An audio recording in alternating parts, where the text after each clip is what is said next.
Hey guys, my name is Trollisher and welcome to my Star Wars The Force Awakens review. Now I'm gonna try to keep this as much as I can a spoiler-free review, but I might have to give some small spoilers, so if you don't want to see any type of spoilers, just don't watch this video. I want to start by saying that I really enjoyed this movie. I watched episode 4, 5 and 6, and this is the continuation. Then episode 1, 2 and 3 is the prequels, so I haven't watched that yet, but I will watch it. But this movie is really just up there with episode 4, 5 and 6. It's really good. So the plot, I hope I'm not giving any spoilers here, but you guys probably know from the trailers that there are new characters.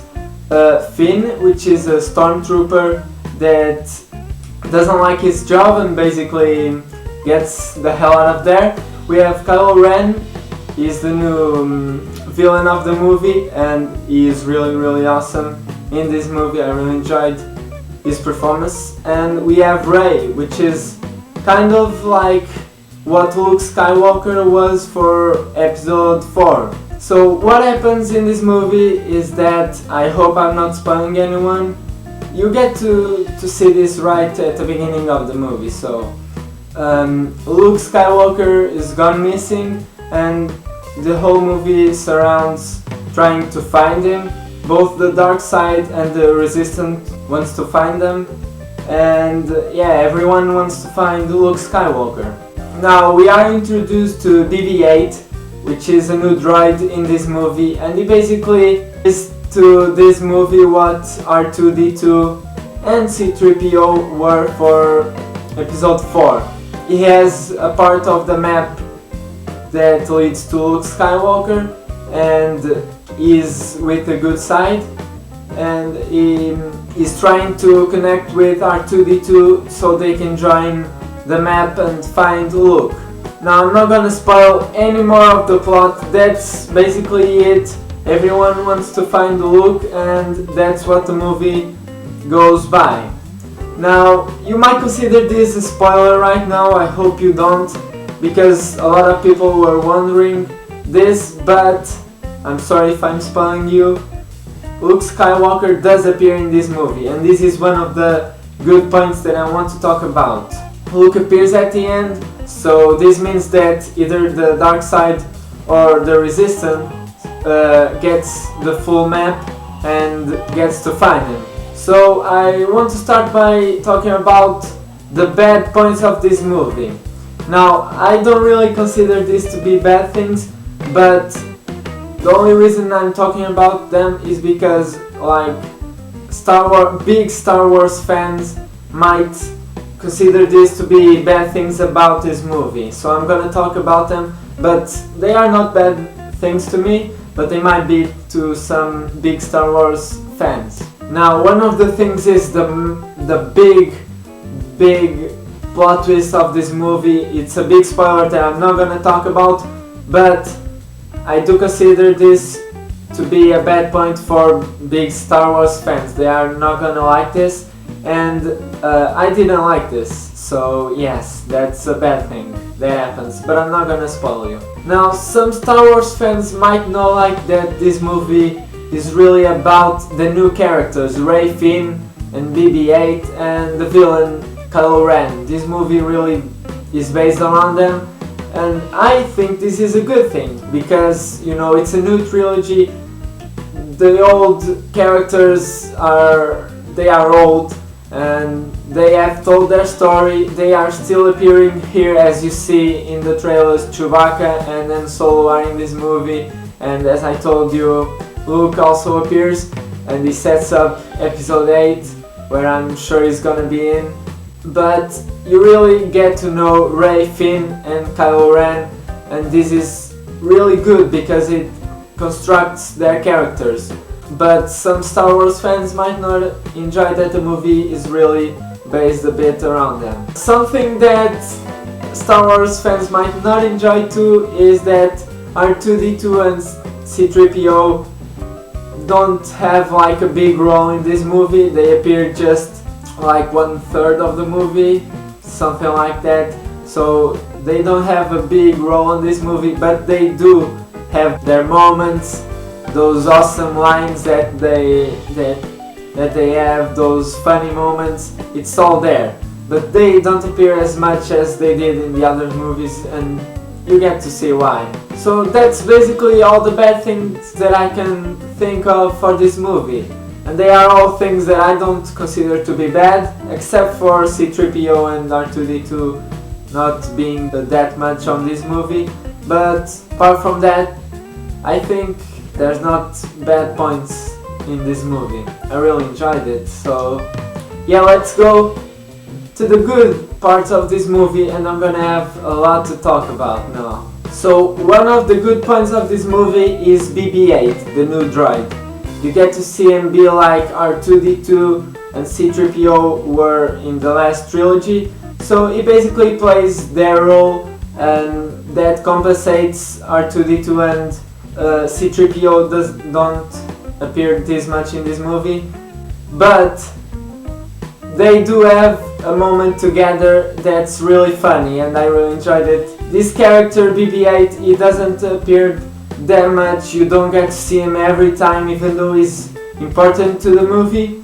So I think his character was really well built, and you get to know him, but you also don't get sick of him, and that's good. So Finn, Rey and Kylo Ren are the next good point of this movie. They are the new characters, the new villain and the new heroes, and you really get to know them, you get to understand their motives and everything. You get to see the cool relationship that's built around Darth Vader and Kylo Ren, why he's doing what he is doing, and it's really, their characters are really well built, and that's awesome.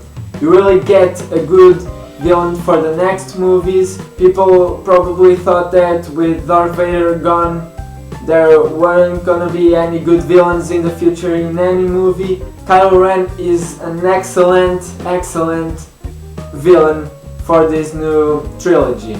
Finn and Rey are really well built. As I said, the story relies around them and their story. This is really their movie, and even though you get to see Han Solo, Chewbacca and all the other original characters, you really get to connect with these new characters, and you really feel like they bring the Star Wars movies even higher, to a higher point. You probably thought that, oh, new characters, it's not gonna be, this movie is not gonna be as good as the other movies with the original characters. Well, it is, believe me. Now, Han and Chewbacca are another great point in this movie. They have their moments, they appear a lot in this movie, something that I thought was not gonna happen. I thought they were just gonna appear in like a third of the movie, but they are there pretty much the whole time, and it's really just awesome.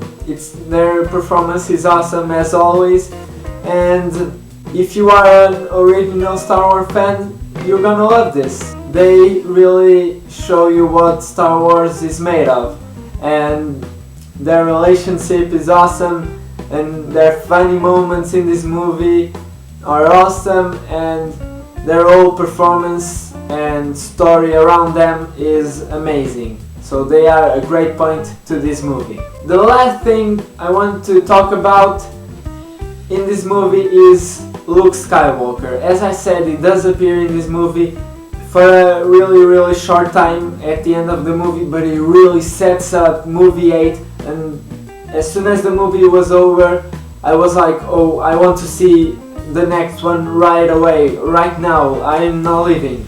And that's what I said, but I had to leave. Even though it doesn't say much, it doesn't really say anything, but just seeing him there sets up the next movie so well, and the plot in this movie kind of leaves some questions unanswered to the next two movies, but you get to see Luke, so the Finding Luke thing is over, and it's awesome. You really just want to see the next movie right away.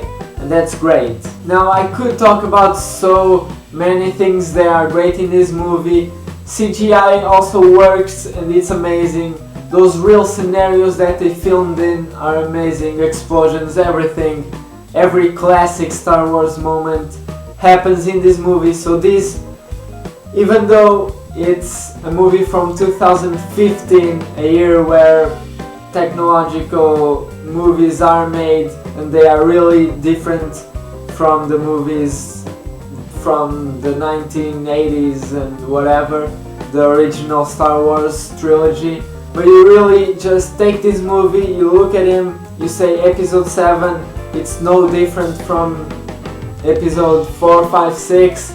It's part of the whole franchise, and it's not a movie that distance from the other 6 movies. If you have the 6 movies right here, and you have the 7 here, you're gonna put them in this bag with them because the movie belongs there. You really see that it's a Star Wars movie and it's not different from the others, and that's good. Now I don't know what I'm saying anymore because I'm making a big mess. But I don't say anything else because my review is done. I give this movie a 10 out of 10. What can I say? It was amazing. And it really set up episode 8 that's coming in a few years. And it's gonna be amazing. I don't want to wait till then. Oh my god. Star Wars, I love you. Yeah, great movie. And just awesome. So I hope you guys enjoyed this review. It was my first review and I hope it was a good one. If you want me to review anything else, a movie or a game or whatever, leave it in the comments below and leave a like in this video if you enjoyed. Subscribe if you're new around here. And something that I forgot to say was, this movie is called The Force Awakens. There's a reason for it. And you really get to see the Force and the Force being used in this movie, and that is also a great thing about this movie. You get to see the Force. Yeah, so that was it. I hope you guys enjoyed this video. My name's Trollisher and here comes the spinning end of Troll. That's the name of it now. I hope you guys love the end. Yes. Good. Merry Christmas, guys. I think Christmas is already past when this video is up. Happy New Year, good holidays. That's it. I love you guys. Bye!